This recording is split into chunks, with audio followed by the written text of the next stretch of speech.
history. While you watch time-lapse of the painting, I'm going to play you some of the guitar parts I came up with while I was making this painting. They kind of go hand in hand. One influences the other.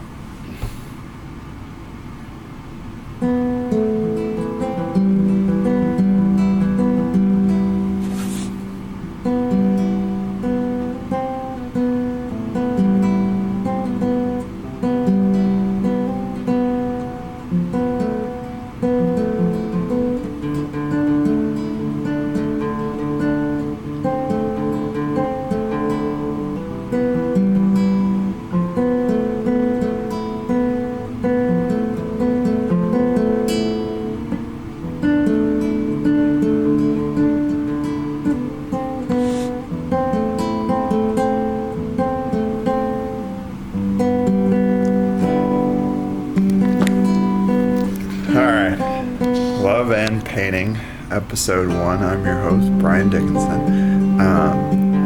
So for this episode, I'm going to show you a painting that I worked on for over a year. I think it was maybe about a year, maybe a year and a half. This guy right here. It is my Fire and Ice painting. It was like a huge epic that I wanted to create this story with dialogue on canvas that was the beginning of creation, when elements were just floating around in outer space and they collided and through this collision of cosmic power started the world. The inspiration was I had painted this painting, which I think is one of the best ones I've done, and I just so from that, I had this idea that I was like, well, what if I had started with this panel right here, and I thought, what if it exploded from there and kept moving outward in a spiral and just kept being an ever expanding universe. And so obviously that originally was going to be the center panel. So obviously it changed, and I edited the painting to what the painting wanted to be.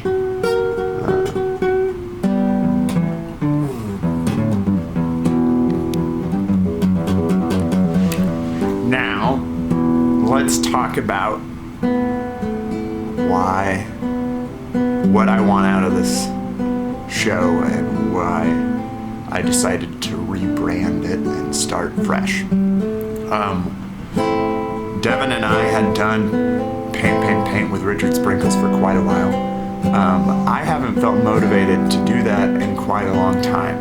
And the truth be told, it's almost entirely all because of Donald Trump's presidency. I don't find it to be funny in the least bit, and it's hard for me to find humor in it. It's almost like we predicted the coming of that presidency, because long before that we created this Richard Sprinkles character, which was supposed to be this abomination of everything that is America.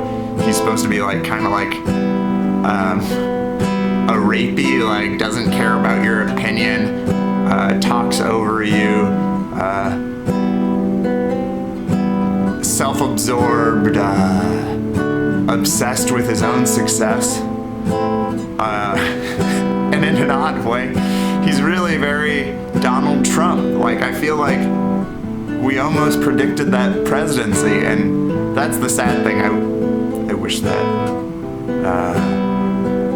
was not the case. And with all the shootings and everything, I don't really want to talk about that or even try and critique it art-wise. I think it's just sad, and I think everybody just keeps ignoring it, and it's not actually ever gonna get addressed. We're just gonna keep letting these Nazis call themselves the far right or whatever.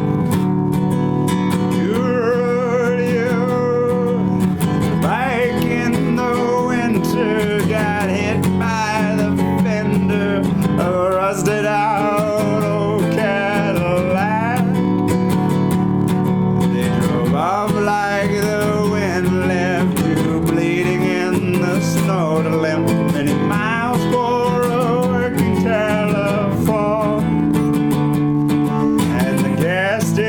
attendant told you the phone is not for public use.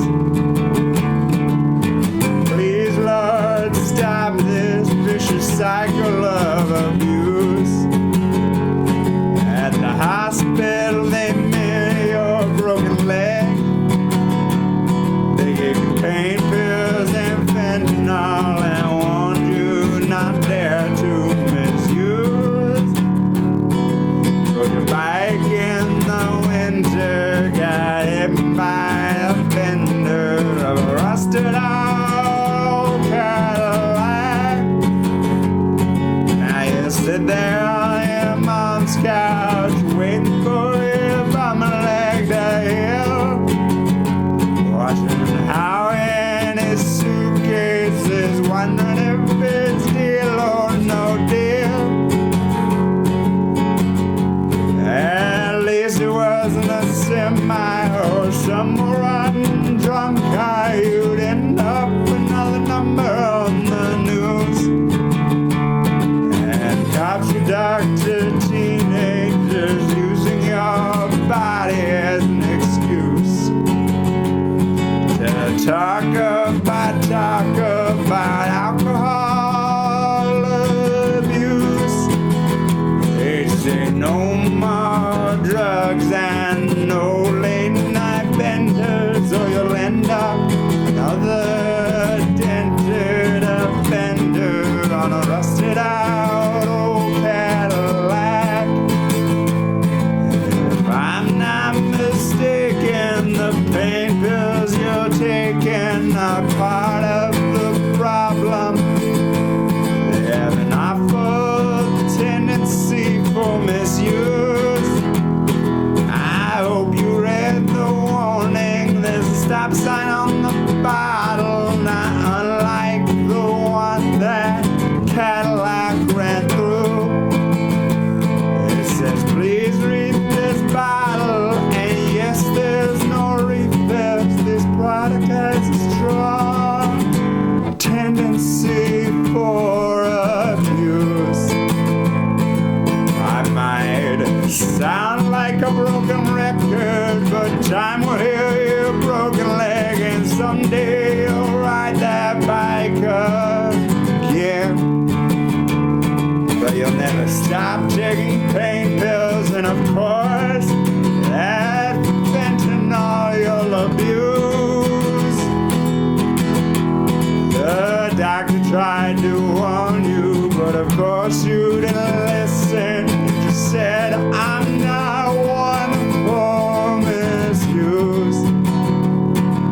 Now your bike's all in pieces, but still you can't break the cycle.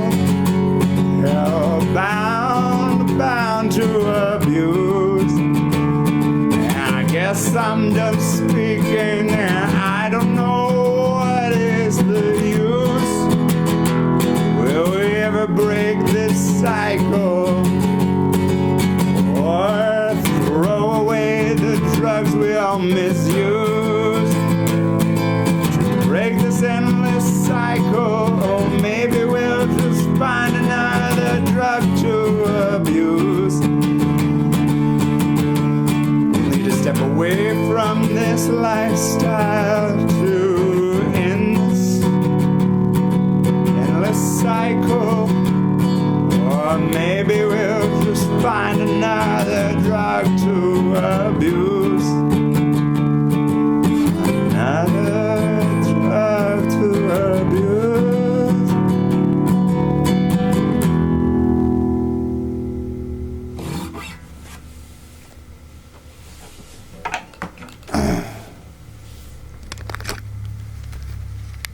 I painted this for over a year, and I didn't know where I was going or what I was doing with it, but it went from winter to summer to fall.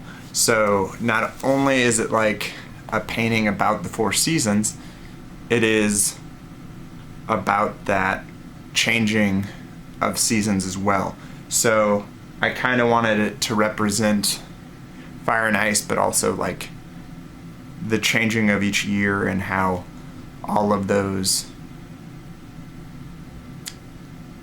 how the world cycles. But I wanted to redo our show to focus on positivity. I think the Richard Sprinkles bit is really funny, and I think it captures a lot of critiquing our society and how messed up it is. And I mean, our president is a white supremacist, so you know. But I don't want to add to that. I don't even want to say his name, because that's just giving him more power. So I want to take away from that and for people to forget he even existed. I don't even, like, personally, I think when we have these shootings, I don't think they should be able to put people's face on the news. I think you shouldn't even be able to say their name, because that's what they want. So I also wrote a whole album's worth of songs, like 12 to 14. So at the end of each episode, I'll play a song. I was thinking I'll put it at the end of the episode, so if you're not into it, you can just skip it. But this will show you what a year's worth of painting looks like.